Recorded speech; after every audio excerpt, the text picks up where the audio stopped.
Salut, on va parler des scènes post-génériques du film Ant-Man. On va pas parler de la qualité du film, je l'ai déjà fait. Je suis le pestiféré, je suis le seul à avoir aimé ce film, j'ai l'impression.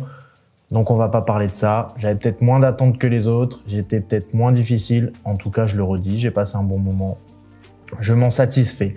Alors ces scènes post-génériques, on est là pour parler de ça. Qu'est-ce qu'elles nous racontent? Bon ben sans surprise, c'est essentiellement du teasing pour les prochains films, mais aussi pour les séries. Alors moi j'ai vu des infos comme quoi Disney penserait peut-être à mettre au second plan les séries, surtout sur Disney+, vu qu'il y a eu une chute du nombre d'abonnés sur Disney+. Je sais pas à quel point ces infos-là sont vraiment fiables, mais en tout cas la deuxième scène post-générique, on constate qu'il y a toujours cette connexion qui va exister entre les films et les séries. Enfin du moins, une en tout cas. Donc avant de parler de la deuxième scène, on va faire classique et on va commencer par la première.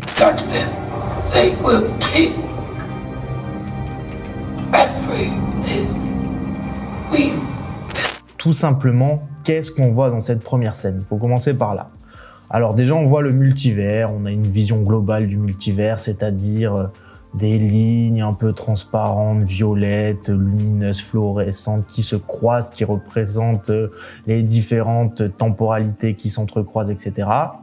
Mais surtout, ce à quoi on s'intéresse vraiment, c'est les trois variants du Kang qu'on a vu dans le film. Alors, la domination qu'ils ont installée sur le multivers. Donc, ces Kangs-là, ils craignent, en tout cas, ils considèrent nos Avengers comme une potentielle menace.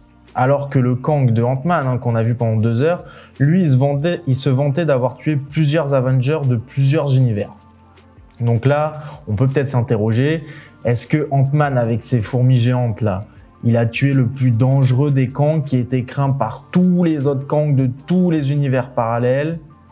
C'est peut-être étrange. Après, il faut quand même se dire, il peut être dangereux sans être le plus puissant.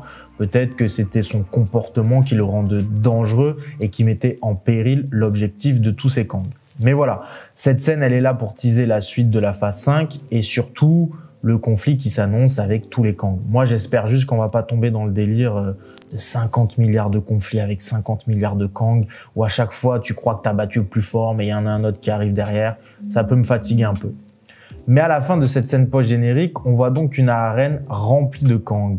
Car l'un des, on va dire, des 3 chefs, des 3 mecs qui dominent ces Kangs-là, a dit qu'il convoquait tous les autres pour faire face à la menace des Avengers. Donc c'est qu'ils prennent ça au sérieux pour réunir tous les Kangs. J'ai dit dans ma review sur le film que le scénariste qui avait travaillé sur Rick and Morty était le scénariste du film. Là, clairement, la ref à l'animé, elle est évidente. Même si, voilà, de base, ça existait dans l'univers Marvel avant d'exister sur Rick and Morty. C'est peut-être même Rick and Morty qui se sont inspirés de ce qu'avait fait Marvel avec les Kangs. Mais en tout cas, on voit une relation évidente dans la représentation. Donc, qu'est-ce qu'on y voit? Une multitude de Kangs. Y en a qui crient, certains se mettent à genoux, mais ça a l'air d'être une bande de dégénérés complètement excités. Mais malgré tout, ils ont l'air de respecter les 3 Kangs, d'être plus ou moins soumis aux 3 Kangs qu'on nous a présentés au début de la scène post-générique. Donc, est-ce que c'est la fameuse dynastie des Kangs qui va emmener le prochain film Avengers qu'on commence à nous teaser maintenant? On va s'intéresser un peu plus à ces 3 Kangs, à qu'est-ce qu'ils font dans les comics. Celui qui est le plus facile à reconnaître, c'est Ramatut. C'est le Kang égyptien, le Kang pharaon. Vous voyez forcément de qui je parle. Dans les comics, il lui arrive plein de choses. C'est l'un des variants que j'aime le plus de Kang. À un moment, il a de nombreuses aventures temporelles. Il est transporté en Égypte ancienne. C'est un conquérant. Il soumet la population en devenant un pharaon et il va gouverner là-bas pendant des années. Donc c'est simple, avec Kang, il faut comprendre un truc, il arrive quelque part, il utilise sa technologie pour conquérir. En tant que Ramatut, Kang, il va construire une grande pyramide pour y entreposer sa technologie. Il était surnommé le pharaon doré. Et dans les comics, il a un rôle très important. Tu le vois affronter les Fantastiques, bien sûr. Il est impliqué dans la formation des Young Avengers. Et évidemment, il va traverser plein d'époques différentes. Ça reste un personnage très arrogant, très mégalomane. Et évidemment, il est très intelligent, forcément. Mais ça, c'est la caractéristique un peu commune qu'on va retrouver chez tous les variants du Kang. Ensuite, le deuxième qu'on reconnaît assez clairement, c'est Immortus. Lui, il va être légèrement différent, c'est une sorte de repenti Kang. C'est une version future, lui il veut plus être un conquérant, c'est le gardien des différentes réalités temporelles. Il a créé son propre royaume, les Limbes, dont il est le maître évidemment. Et dans les comics, tu peux le voir combattre les Avengers, mais parfois c'est vrai qu'il va les soutenir parce qu'il veut quand même maintenir l'équilibre des réalités temporelles. Donc je pense qu'il va être très important dans cette phase 5. Dans les comics notamment, il a un affrontement avec la Sorcière Rouge qui m'a marqué et qui est très intéressant. Donc il faut quand même se méfier de lui, c'est un variant de Kang, une version de Kang. Le troisième que j'ai eu un peu plus de mal à reconnaître, mais je pense que c'est lui et puis d'autres personnes ont reconnu aussi ce Kang-là, ça serait donc le Centurion Écarlate. Vous pouvez entendre aussi le nom de Iron Lad pour les plus anglophones d'entre vous. Alors, comme les autres versions de Kang, c'est un conquérant, ça bouge pas. Il s'est battu lui aussi contre les Avengers. Il s'est aussi associé à eux. Il les a pas forcément soutenus, mais il s'est associé à eux pour son propre bénéfice, parce qu'il a compris qu'à un moment, il allait tirer des bénéfices de l'association avec les Avengers. Lui, ce qu'il veut, c'est vraiment imposer sa propre version de l'utopie à travers le temps.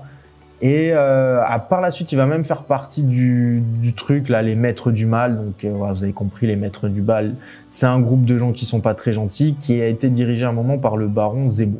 Donc, je sais pas si on verra ça dans la phase 5. Avec Kang, il y a beaucoup de choses, on va sûrement pas tout voir. Donc, ces trois versions de Kang, elles ont l'air de gérer ce qu'on pourrait peut-être considérer comme la fameuse dynastie Kang. La dynastie Kang dans les comics, en gros, c'est Kang, il est un peu fatigué de ses conquêtes temporelles, tout ça. Donc, il choisit de s'installer sur la Terre au XXIe siècle, car il trouve que la technologie de la Terre à ce moment-là est assez primitive pour qu'il puisse dominer sans forcer, quoi. Donc, c'est vrai qu'il va faire profiter à la Terre de certaines avancées technologiques, et sur le moment, ça va rendre la vie des habitants de la Terre meilleure. Mais en vrai, il installe une dictature, on va pas se mentir. C'est un régime totalitaire. Et ce qui est intéressant, c'est que lui, il est un peu aveuglé. Lui, il a quand même le sentiment de créer un monde meilleur, parce que ça l'arrange à lui surtout.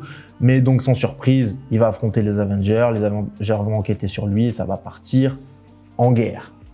Donc ça, c'est dans les comics. Ça sera sûrement légèrement, voire très différent dans le MCU. C'est tout pour la première scène.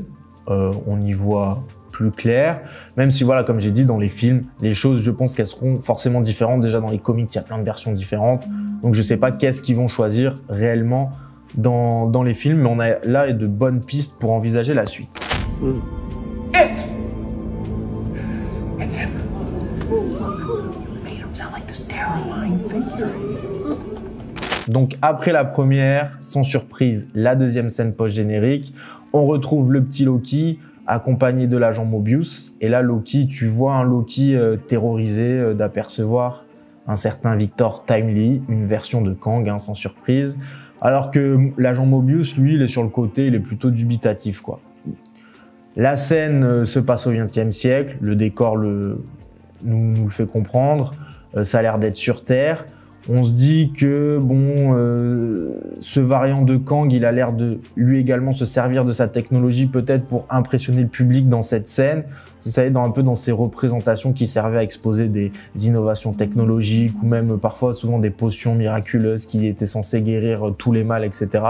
Donc, ce qu'on en conclut, c'est que sûrement dans la saison 2 de Loki, qui doit sortir cette année, Kang sera bien présent et que Loki, voilà, va partir à sa recherche parce qu'il a très peur de ce que peut faire Kang. Et donc ce Kang qui s'appelle Victor Timely, si on revient vite fait dans ce qu'il fait dans les comics, en fait je crois que c'est une défaite qu'il a face aux Avengers et il décide de s'installer dans le Wisconsin. Du coup, il crée une ville qui s'appelle Timely, il en devient le maire Victor Timely, il se prend pas la tête pour les noms. Et en fait, son objectif de faire ça, c'est de créer une base toujours pour la conquête temporelle qu'il veut faire. Donc ça, c'est le point où on revient toujours avec Kang. Il va créer donc l'une des premières sociétés robotiques, Timely Industries, le nom il change toujours pas. Faut savoir que à chacun de ses voyages dans le passé, à ce moment-là dans les comics, il crée, mais sans le savoir, un variant de lui-même. Et ce variant, il est tout aussi taré que Kang parce qu'il veut régner sur son propre empire, etc. Donc ça fait de plus en plus de Kang. Donc c'est un gros bordel avec Kang. Et ce bordel, il va nous emmener très loin vers d'autres puissances. Et moi, perso, c'est ce qui m'intéresse le plus avec Kang. C'est ce qui nous attend après lui. Après, faut pas s'ambiancer, on va déjà voir comment ça se passe avec lui. Parce que Marvel, ils vont pas, je pense... Leur objectif, c'est sûrement de raconter tout ce qui se passe dans les comics et tout. Et plus on avance, plus on rencontre des puissances que je trouve de plus en plus intéressantes. Mais est-ce que les super-héros vont continuer à intéresser assez longtemps le grand public pour que Marvel fasse des films sur tout? Parce que c'est bien que le cinéma, c'est cyclique. Là, on est dans la phase super-héros, ça va s'arrêter à un moment. On voit bien que les films ont un peu moins de succès. C'est pas des flops. C'est pas non plus... Marvel est pas en crise au point de changer sa façon de produire. Ils essaient un peu de réadapter pour réintéresser les gens, mais c'est cyclique, quoi qu'il arrive. Il y a 30 ans, on s'intéressait pas aux super-héros. Là, on s'y intéresse, ça va disparaître et revenir. Bref, je suis pas là pour faire ma manade Irma. Mais en tout cas, je pense qu'on a fait un petit tour rapide sur ce que nous racontent ces deux scènes post-génériques. Ça sera sûrement différent, comme je l'ai dit, dans les films. Moi, franchement, en dehors de la qualité intrinsèque des films et des craintes que je peux avoir, l'histoire, je la trouve intéressante. Donc, j'ai hâte de voir la suite. Même s'il faut se taper des films un peu moins intéressants, je serais quand même content de voir à quel point l'univers va être développé et de voir ça en images. Je serais déjà content. Après, on verra combien de temps ça dure et à quel point les films sont parfois mauvais ou pas. On peut avoir des bonnes surprises. J'ai hâte de voir la suite en tout cas. Et puis nous, vous savez, on se retrouve bientôt pour parler d'autres choses. Ciao!